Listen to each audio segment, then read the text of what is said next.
Hi folks, Vipin here. Before we continue with today's topic, once again reminding you all to vote for Narendra Modi. Reason? Narendra Modi is a better candidate for becoming the Prime Minister of India than the ones we have had so far.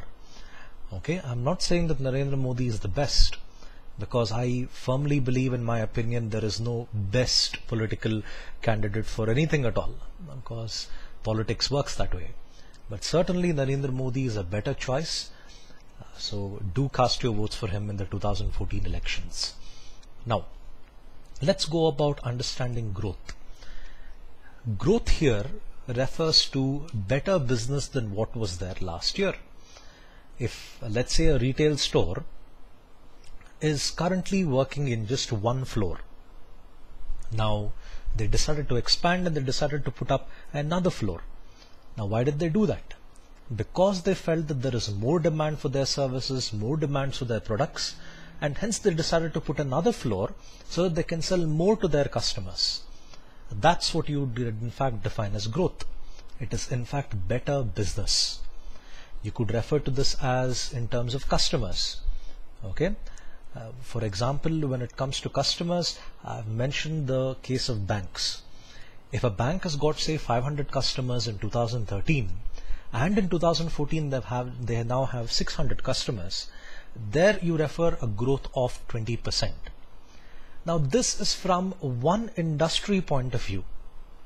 How do you go about measuring growth from an entire economy point of view? That is, how do you measure growth for entire India? Now, in order to measure growth for an entire country, we use a concept called GDP, Gross Domestic Product. Now, Gross Domestic Product, the easiest way to define that would be the sum total of all the production that happens within the country. That's what you would refer to as GDP. Now, to put it in very simple terms, let's consider the auto industry. And we'll consider just say two companies in the auto industry, Bajaj and the Hero Group. Hero Motors, let's say they are manufacturing 1000 bikes of value 1 lakh each. Okay, 1000 bikes of rupees 1 lakh each. Bajaj is also manufacturing 1000 bikes of 1 lakh each. So you have 2000 bikes multiplied by 1 lakh each. Now, when you do this for every company that is there in this country and multiply the value of the product which they are selling, you end up getting an extremely long number. That's what you would refer to as GDP. Consider all the bikes made by Hero Group, all the bikes made by Bajaj, all the bikes made by TVS, every drug which has been made by Ranbaxy, every drug which has been made by GlaxoSmithKline, every cell phone which has been sold by Micromax and Carbon. All that, you add it up together, you arrive at an extremely big number, and that's what you'd refer to as GDP. Now, let me show you where India stands before I come back to this. Where is it that India stands when it comes to the current GDP of this country? This is the 2012 data as per the UN, and there you can see in the bottom the 10th rank when it comes to the highest GDP. India is one, I'm not sure, I'm not able to really see it properly. Not sure if it's a 6 or 8. I'll assume it's 8. 1875213, and that goes into millions of dollars. The US in fact is the largest when it comes to the GDP. India happens to be number 10. Now, considering by measuring a country by GDP, we look far better off than the developed countries as well. Even developed countries like Singapore and Malaysia, we happen to be doing much better than them in terms of GDP. Okay, so let me go back to calculating how GDP works. Okay, firstly, you have consumption. Consumption here refers to how much you and I are buying every day. Okay, how much you and I are buying every day. Now, this is in fact linked to many other factors. The amount of products you and I are buying every day depends on how much is it that we can afford. So how much is it that we can afford also depends on how much is it that we are earning. How much we are earning in turn depends on how much our employers are in fact paying us.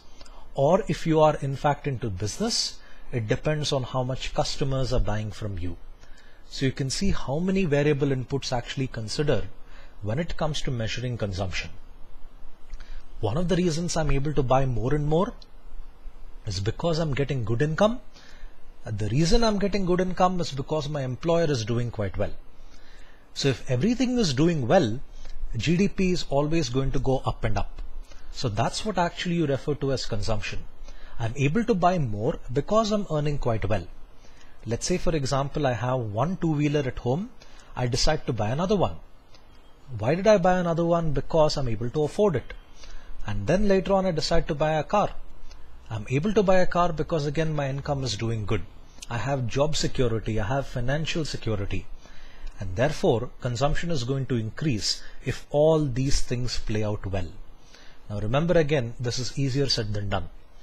The idea of economics is better consumption, better the economy is actually driven. That's one of the reasons why America actually risen to the top. It's because the consumption factor there is extremely high compared to a place like India. Now, if you look at the US economy, they have the need for buying four-wheelers, a lot more than what you would come across in India. Now, more and more people buying cars, that's going to drive the industry and that's going to increase the consumption rate. Then investment. Investment here refers to other countries in fact investing in India, other businesses rather investing in India, and Indian businesses investing abroad and getting good returns from our investments there. Now let's say, for example, Micromax puts up a factory in China. They already have. So the factory in China is in fact doing extremely well. Why is it doing extremely well? Because of point A, consumption. More and more people are buying Micromax phones. So the next thing Micromax might do is, okay, one factory is not good enough, let's put another one. So they've increased their investment and the second factory is going to generate more returns. And when they do that, the investment which they've actually put in China is going to generate tremendous returns. The vice versa as well. Let's say a Chinese company or a foreign company decides to invest in India, and because of their investments, the government was able to get a large amount of money through taxes, through a variety of other sources of income. The government is able to make money, and therefore even that drives the economy. Okay. Then government spending. How much is it that the government actually spends? Now, why is this so important? If the government is spending a lot on education, let's say they decide to improve the infrastructure for education, that is in fact going to make sure results are better driven through students. That is, students are going to receive better quality education. When they receive a better quality education, they're going to perform better in their lives. They're going to feel more motivated, they're going to feel more interested, and that's what you could in fact come across when it comes to government spending. One more you could say would be the money allotted by the government for the sake of research, say scientific research. Not many of you would believe this or accept it. IISc, IITs have not really invented anything as far as their website or the data that I've come across shows. Now they could do that if they're able to get better quality of funds from the government.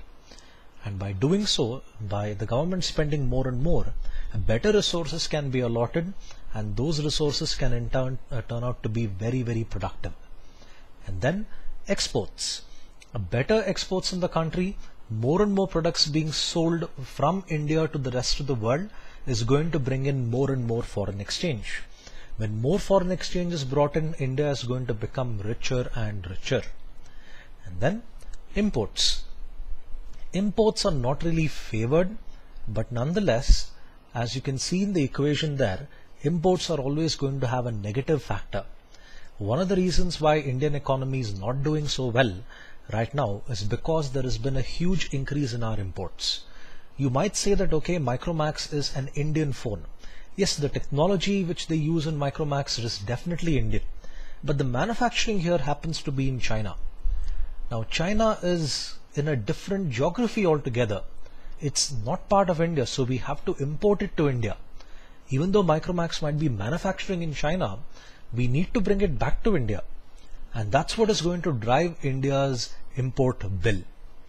You might have come across, especially if you're in Bangalore, the rising number of two-wheeler and four-wheeler automobiles in the country, especially in Bangalore. Now, to actually have them run, you require a great deal of petroleum. And petroleum is something that you're all aware of. It's one of the biggest components of India's imports, or rather it is the biggest component of India's imports. All this is what actually in fact is going to pull down the growth rate. That is, if you see more and more imports happen, it's going to in fact drive down the economy deeper into the ground. That's why they in fact restrict imports as much as possible by putting high taxes for people who want to import products into the country. They always tell you use local resources rather than trying to get them from abroad. So one way GDP is actually calculated here. Y is the factor, the alphabet that they use here to calculate GDP. Y there stands for GDP, equals consumption plus investment plus the government spending plus the exports minus the imports. Now, if I compare the GDP of last year of India using these components compared to what is going on now, I am able to show that India is growing at 4% or 5%. Compared to last year, compared to this year, our growth has been only 5%. The reason I'm not spending so much is because my employer is not doing so well. So he's not able to give me good salary. And when he's not giving me good salary, I need to save my money better. I can't spend it on things which are not really a necessity. Investments also not doing so well. We are heavily dependent on our importers for our requirement, and our investments abroad is not really doing so well because most of the developed economies as well are not doing so well. Like the American economy is not doing so well. France recently declared that they've gone into recession. Greece also is in fact in pathetic situation. There's a lot of political turmoil in Ukraine, Venezuela. All that is going to indirectly affect India's investments. And then the government spending also not doing so great. There has been way too many scams in the government, so resources have not been allotted properly. Exports not doing so well because not many people are interested to buy from India.